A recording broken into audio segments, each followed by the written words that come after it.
The Lord be with you. And with your A spirit. reading from the Holy Gospel according to John. Glory to you, O Lord.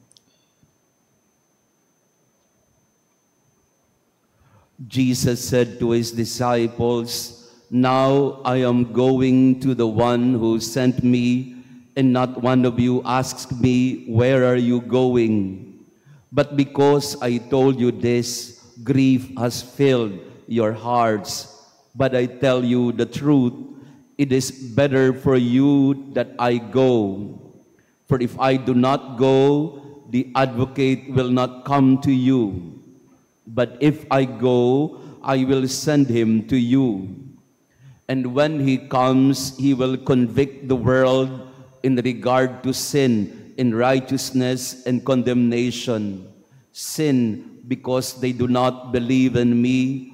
Righteousness, because I am going to the Father, and you will no longer see me. Condemnation, because the ruler of this world has been condemned." The Gospel of the Lord. Praise to you, Lord Jesus Christ. Please be seated. Praise be Jesus Christ. Now and forever. Good morning, brothers and sisters. Pakibati nga ng good morning din ng ating mga kasama. Beautiful Tuesday morning. And to our online parishioners, thank you also for praying with us today. And our readings today are all pointing to the coming of the Holy Spirit. Slowly, we are being introduced to the person of the Holy Spirit. Jesus gradually is explaining to his disciples that he will go, but he will send the advocate. And in fact, in our gospel today, he emphasizes to the disciples that it is better that I go.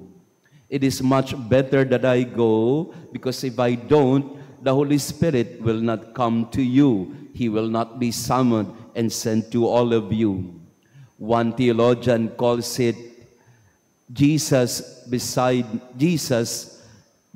me is lesser than the Spirit within me.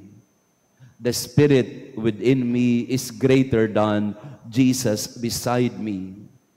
Not that Jesus is inferior to the Holy Spirit, but that when the Holy Spirit when he comes, the presence of Jesus will all the more be felt everywhere, because he will not be bound or limited by time and space.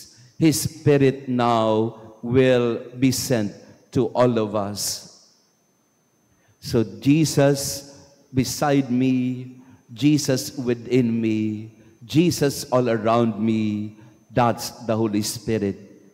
The presence of Jesus is now spread out, not just at one point or another, but at all times and wherever. In our gospel, we heard about Paul and Silas and the other prisoners. There was a sudden earthquake in the jail. Biglang nagbukas ang kulungan na pwede naman silang makalaya na. Espiritu Santo ang may gawa ng earthquake na ito o ng lindol na ito na nagbukas ng kanilang kulungan. Hindi naman sila tumakas, natakot yung gwardiya nila, pero sinabi naman ni Pablo, "Huwag kang mag-alala, nandito kami." So the Holy Spirit's power and force can penetrate prison walls or even locked doors.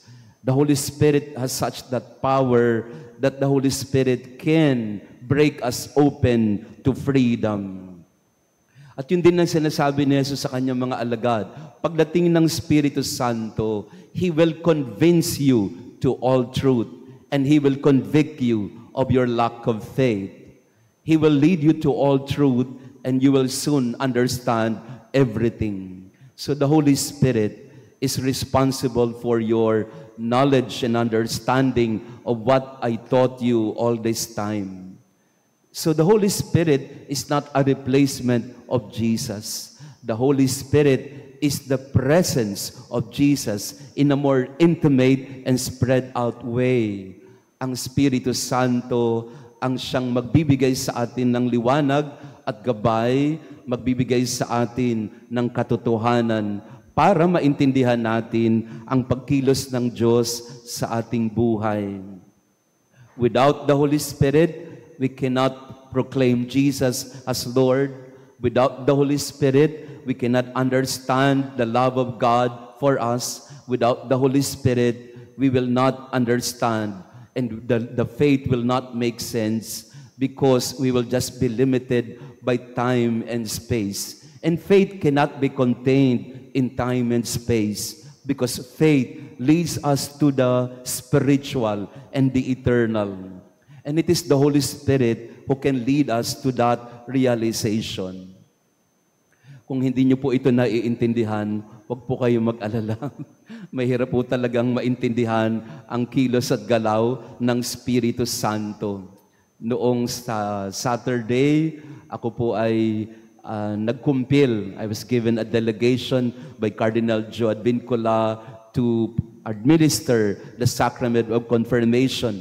Nandun po ako sa San Ildefonso Parish sa may Makati.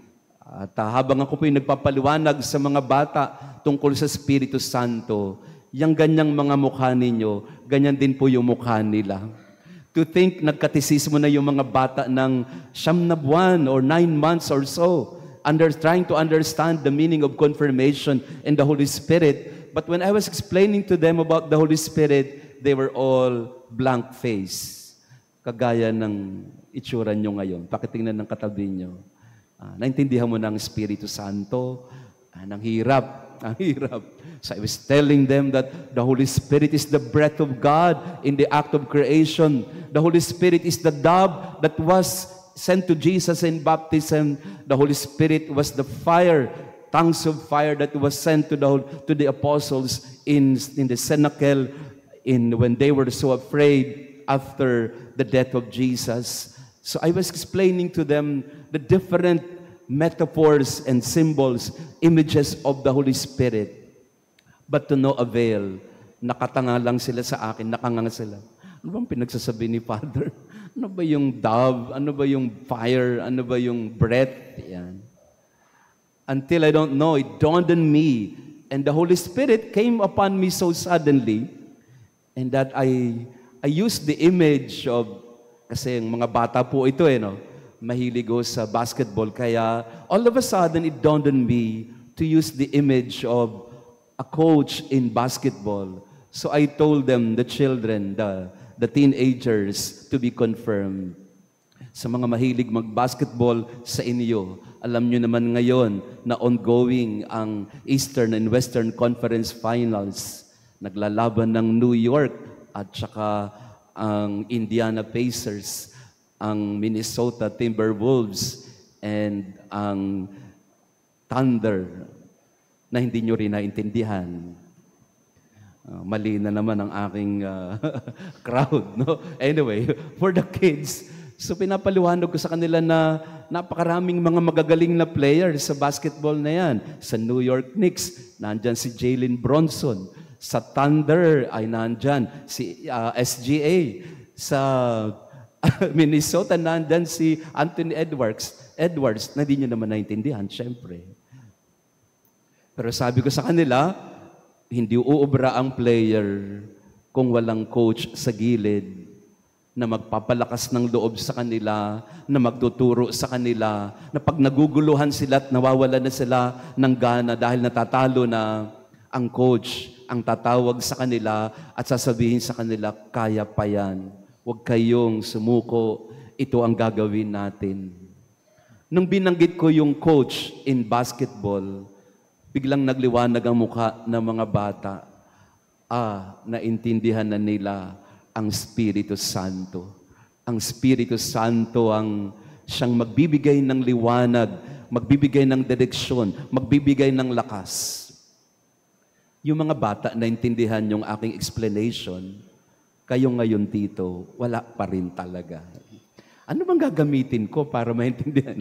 Hindi ba? Nagbibiro lang po ako. Pero mahirap hong maintindihan ang pagkilos ng Espiritu Santo. Pero pagka naintindihan mo na ito, the Spirit will lead you to all truth. The advocate will console you and give you the strength that you need in your faith. The Holy Spirit does two things. He convinces you to faith, but He convicts you if you don't have faith. Ang Espiritu Santo ang magpapalakas ng pananampalataya mo, pero ang Espiritu Santo din ang magsasabi sa iyo, kulang pa ang pananampalataya mo. Kaya sa misang ito, let us all together ask the Holy Spirit to come to us. Malapit na ang Pentecostes, slowly and gradually, we open our hearts. Come, Holy Spirit.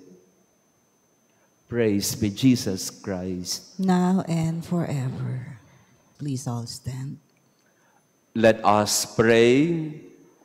Hear, O Lord, our prayers, that this most holy exchange by which you have redeemed us may bring your help in this present life and ensure for us eternal gladness through Christ our Lord. Amen. Maraming salamat po ulit sa inyong pagdalo sa ating banal na misa. Thank you for coming to Mass. To our online parishioners, thank you also for praying with us. Friends, Jesus never left us. He has never abandoned us. The Holy Spirit is within us, around us, always giving us our coaching, our inspiration and strength that we need every day.